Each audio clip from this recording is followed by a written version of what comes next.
Current চলে গেছে দুপুরবেলায়। দেখো কি ঝড় হচ্ছে, বাপরে বাপ। অনেকদিন পরেই আমাদের এখানে ঝড় হলো। আর দেখো ঘরের অবস্থা, জল পড়েই যাচ্ছে। তো এই পর্যন্ত চলে এসেছে জল এখন নিংড়ে বাইরে ফেলতে হবে। খাচ্ছিলাম ভাত, তাও ঠিক করে খেতে পারিনি। তো শুভ সকাল বন্ধুরা, আশা করি তোমরা যে যেখানে আছো সুস্থ আছো, ভালো আছো। আর আমিও ভালো আছি। ভারতের ছোট্ট একটা গ্রাম থেকে আমি একা তোমাদের সবাইকে স্বাগত জানিয়ে আজকের ব্লগটা শুরু করছি। আগের ভিডিওটা ছিল শনিবারের, আজ হচ্ছে রবিবার। সকাল বন্ধুরা, আজ রবিবার। তো আজকে একটু কাজের চাপটা কম আছে, কম বললে ভুল, বেশি। কিন্তু সব কিছু আজকে দেরি করে করলেও কিছু হবে না, কারণ বরের ছুটি আজকে। আর ঘুম থেকে না এইমাত্রই উঠলাম, এখন বাজে 7:40। আর কাকি ডাকছিল যে আম এসেছে, আম নিতে এসো। মানে কিলো হচ্ছে 10 টাকা করে, 10 টাকা করে কিলো। তো ভাবলাম আম শক্ত দেওয়ার জন্য তাহলে আম নিই। তো চলো তোমাদেরও দেখাই কি আম নিয়েছি। আর আম শক্ত খেতে কিন্তু আমারও ভীষণ ভালো লাগে, আমার বড়ও ভীষণ পছন্দ করে। তো এই জন্য কম দাম পেয়ে কিন্তু নিয়েছি। আর আমগুলো একটু নষ্ট আছে, মানে কি বলবো, কাঁচা পাকা একটু নষ্ট, মানে সব রকম ভাজানোই আছে। তো এই জন্য দামটাও কম নিয়েছে, 10 টাকা করে কিলো নিয়েছে। এখানে 3 কিলো আম আছে। তো যেগুলো বেশি নষ্ট সেইগুলো দিয়েই কিন্তু আজ আম শক্ত করব। আজ না করলে হবে না, কারণ আমগুলো কিন্তু নষ্ট হয়ে যাবে, তারপরে সব ফেলে দিতে হবে। এই জন্য আজকেই করতে হবে। তারপরে তো আবার গিয়েছিলাম বাজারে, কারণ ওই যে পেঁয়াজ রসুন ছিল না, তারপরে খাওয়ার জন্য আম আনতে হবে। যে আম সকালে কিনেছি ওই আম কিন্তু খাওয়া যাবে না, কারণ ওই আমগুলো মেলা ভালো না।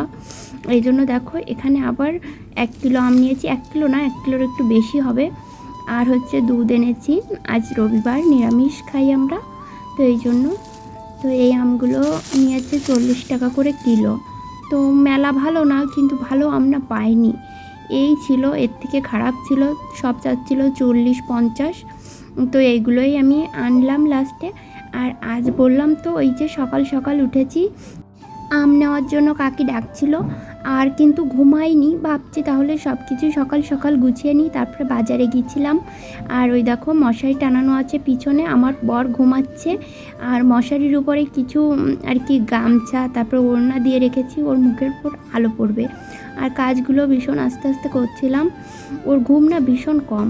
তারপরে এই যে একটা আলু বের করে এখন আলুটা ছুলে নিচ্ছি, মানে সকালের জন্য করব আলুর পরোটা। তো এই যে আলুগুলো কেটে এখন প্রেসারে দিয়ে দেব, 2 সিটি দিলেই কিন্তু আলু সিদ্ধ হয়ে যাবে। তারপর হচ্ছে আলুর পরোটাগুলো করে নেব। আর ওই যে একদিন করেছিলাম, আমার বরের কিন্তু ভীষণ ভালো লেগেছিল। রোজ করতে বলে, কিন্তু এই সময়ের অভাবে কিন্তু করা হয় না। আজ যেহেতু রবিবার, ওর কাজ নেই, এই জন্য করছি। তারপরে ময়দা তো ঘরে নেই, এই জন্য আটা দিয়েই করছিলাম। আর ময়দা খাওয়াও কিন্তু ভালো না, এই জন্য ভাবলাম ঠিক আছে তাহলে আটা দিয়েই করি।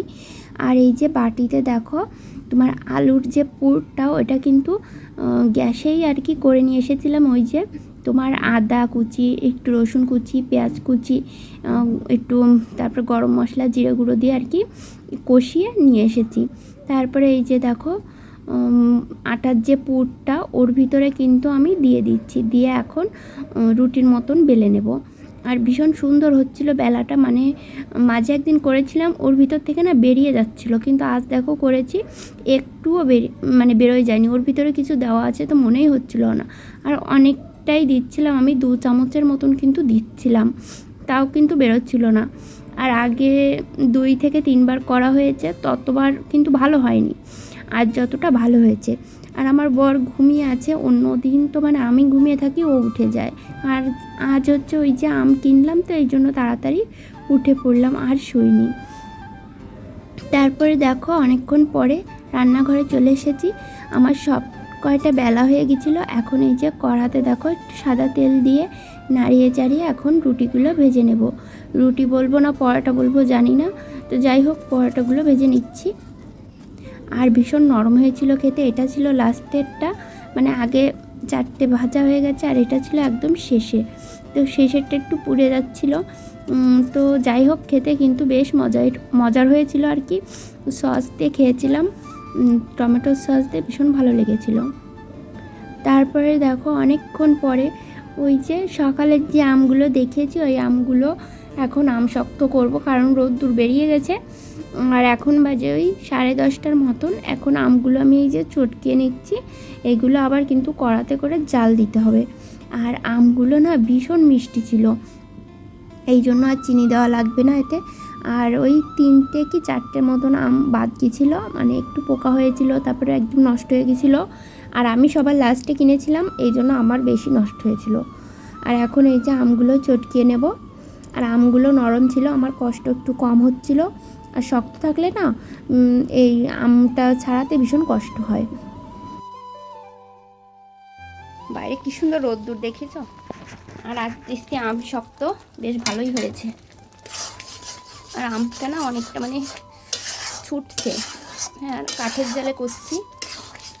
আর সকালে তো গ্যাসটা বন্ধ হয়ে গেছিলো, এখন আবার জ্বলছে।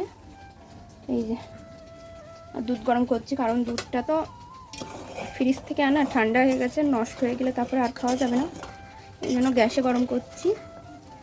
আর তারপরে হচ্ছে আম শক্তটা হয়ে গেলে এই কাঠের উনুনে ভাত বসিয়ে দেবো, গরম থাকবে তাহলে উনুনটা। অনেকক্ষণ জাল করব। আর আমগুলো না খুব মিষ্টি, চিনি দেওয়া লাগছে না।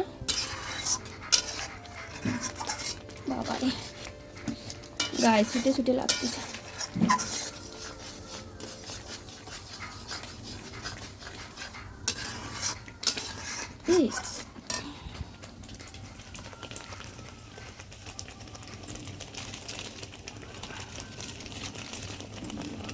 তারপরে এই যে জাল করা হয়ে গেছে, এখন এই যে একটা থালা নিয়ে এসেছি, এই থালাতে একটু সরিষার তেল লাগিয়ে তারপরে কিন্তু আম শক্তটা দেবো, তাহলে আর কি থালা থেকে উঠে যাবে সুন্দরভাবে।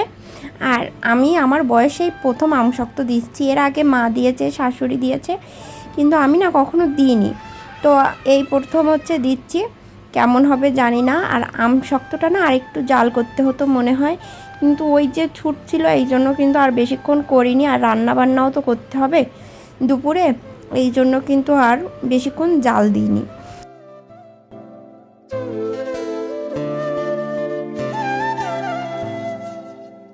তারপরে এই যে থালটা একটু ঝাঁকিয়ে চারিদিকে ছড়িয়ে দিচ্ছি সমানভাবে। এখন হচ্ছে রোদ্দুরে দিয়ে আসবো ছাদে, ভীষণ রোদ্দুর। আর ওই যে একটা মশারি আছে, ওই মশারি দিয়ে কিন্তু ঢেকে দিয়ে আসবো, নয়তো মাছি পড়বে। তারপরে এই যে রান্না করেছি, চলো আজ কী রান্না করেছি দেখাই। এখানে ভেন্ডি ভাজা করেছি পেঁয়াজ দিয়ে, আর ভেন্ডি সিদ্ধ, আর দুধ আম। বর বলছিল যে আজ কিছু রান্না করা লাগবে না, নিরামিষ, আর ওর আম দুধ হলে আর কিছুই লাগে না। তো এই জন্য আর কিছু রান্না করিনি, ঘরে ভেন্ডি ছিল ওইগুলোই ভাজা করেছি। তারপরে দেখো একবারেই চলে এসেছি সন্ধ্যার সময়। তো শুভ সন্ধ্যা বন্ধুরা। সন্ধ্যার সময় দেখো দুধ চা করেছিলাম আর মুড়ি মাখিয়েছিলাম। তো এখন এটা খেয়ে নিচ্ছি দুইজনে। তারপরে ওই যে মাল করব, গামলায় মাল আছে। আর ভিডিওটা এখানেই শেষ করে দিচ্ছি, কেমন হয়েছে অবশ্যই বলো।